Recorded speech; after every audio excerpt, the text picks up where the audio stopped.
이준석 전 국민의힘 대표가 최상병 사망 사건 수사 외압 의혹 등을 논의하기 위해 소집된 국회 국방위원회에 여당 의원들이 불참하자 부끄럽다고 비판했습니다. 이 전 대표는 SNS를 통해 수색 작업 중 안타깝게 사망한 장병의 억울함을 살피는 일에 여당 국회의원들이 소홀하다면 어떻게 안보 정당을 이야기할 수 있겠냐며 한마디로 부끄럽다고 말했습니다. 이 전 대표는 다만 국민의힘 소속 한기호 국방위원장이 자리를 지킨 데 대해서는 FM대로 일하는 분이라 손잡벌 병사의 황망한 사고에 문제의식을 가졌을 거라며 최상병의 죽음이 헛되지 않도록 국방위원장의 임무를 완수해줬으면 한다고 덧붙였습니다. 더불어민주당의 요구로 어제 열린 국방위 전체 회의는 여야 간사 간 협의가 이루어지지 않았다는 이유로 국민의힘 의원들이 회의장에 나오지 않아 파행을 빚었습니다. 아니, 한 사람의 장병이 국가의 잘못된 지휘 통제 시스템에 의해서 사망하신 지가 한 달이 지났는데도 불구하고 지금은 그 사망 사건의 본질은 어디로 가버린 채 집단 항명 사건의 수괴다, 이런 말도 안 되는 죄명을 붙여서 진실을 은폐하고 정의를 도륙내는 것이 과연 윤석열 정부 국방부 혹은 윤석열 정부의 대통령실이 할 일인 거냐, 그리고 그것을 비호하고 은폐하고 함께 가리려고 하는 것이 국민의힘의 이 정당의 책무인 거냐, 다시 한번 묻지 않을 수 없는 것이고요. 이런 엄정한 국기문란 사건에 대해서 여야를 가리지 않고 진실을 드러내고 정의를 지키기 위해서, 무엇을 위해서? 대한민국 국민을 위해서 노력해야 되는 것이 공당의 당연한 이치이다. 이에 앞서 이 전 대표는 SNS를 통해 해병대 전 수사단장인 박정훈 대령이 수사 외압 의혹을 폭로하자 이분은 사람이 아니라 조직에 충성하려고 했던 것 같다며 사람에 충성하려고 했다면 저 고생을 할 이유가 없다고 말해 눈길을 끌었습니다. 박정훈 전 해병대 수사단장에 대한 수사 외압 파문과 관련해 이준석 전 국민의힘 대표가 윤석열 대통령의 과거 발언을 인용해 현 정부의 대응을 우회적으로 비판했습니다. 이 전 대표는 SNS를 통해 해병대 수사단장이라는 분은 사람이 아니라 조직에 충성하려고 했던 것 같다며 사람에 충성하려고 했다면 저 고생을 할 이유가 없다고 촌평했습니다. 과거 검사 시절 사람에 충성하지 않는다고 했던 윤석열 대통령의 발언에 인용해 현 정부의 대응을 꼬집은 겁니다.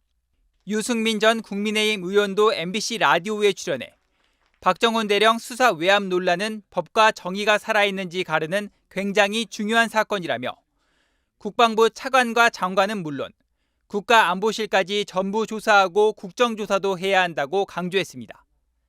그는 박 대령의 폭로와 관련해 평소 같으면 대통령실이 명예훼손으로 고소를 하든지 난리가 났을 것이라며 외압 의혹을 받고 있는 국방부 검찰단을 수사에서 배제하고 특별수사단을 꾸려 진상을 밝혀야 한다고 말했습니다.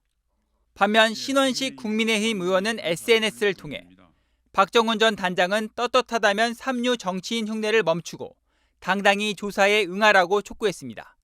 그는 박 전 단장이 해병대 정복을 입고 기자회견과 1인 시위를 한 행위는 군인이 아닌 저질 삼류 정치인이나 할 법한 망동이라며 이제라도 자신과 군의 명예를 실추시키는 황당한 망동을 멈추기 바란다고 주장했습니다. 해병대 수사단장이었던 박정훈 대령이 지난달 30일 이종섭 국방부 장관에게 대면 보고한 고 최수근 상병 순직 사건 수사 보고서입니다. 보고서 표지 우측 상단에 이종섭 국방부 장관의 자필 서명이 분명하게 들어가 있습니다. 보고서 표지에는 수사 결과가 요약돼 있는데 실종자 수색 작전 준비 등이 미흡한 상태에서 긴급하게 현장에 투입돼 임무 수행에 필요한 구명조끼 등 안전장구를 휴대하지 않았다는 내용입니다. 그 책임 소재와 관련해선 사단장의 지적 등으로 예하 지휘관이 부담을 느껴 허리 아래 입수를 지시하게 돼 사고가 난 것으로 판단된다고 적시했습니다. 사단장의 질타를 받고 부담을 느낀 여단장과 대대장이 장병들에게 물에 들어가 수색하라고 지시했다는 뜻으로 해석됩니다. 보고서는 이에 따라 사단장 등 관계자 8명을 업무상 과실치사 혐의로 관할 경찰서에 이관하겠다는 결론을 내리고 있었습니다. 이 보고서에 서명한 건 국방장관만이 아니었습니다. 김계환 해병대 사령관과 이종호 해군참모총장도 보고서 상단에 자필 서명을 기재했습니다. 박 대령의 직속 상관인 해병대 사령관부터 해군참모총장, 국방부 장관까지 지휘체계 전체의 결재를 받았던 겁니다. 지난달 28일 김 사령관에게 30일 오전 이 총장에게 같은 날 오후 이 장관에게 보고서를 직접 보고하고 결재를 받았다는 게 박대령 측의 설명입니다.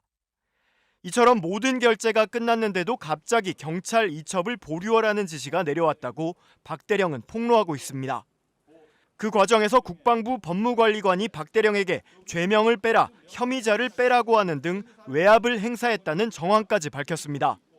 국방장관보다 윗선에 누군가가 사건 처리에 개입한 것 아니냐는 의혹이 제기될 수밖에 없는 대목입니다.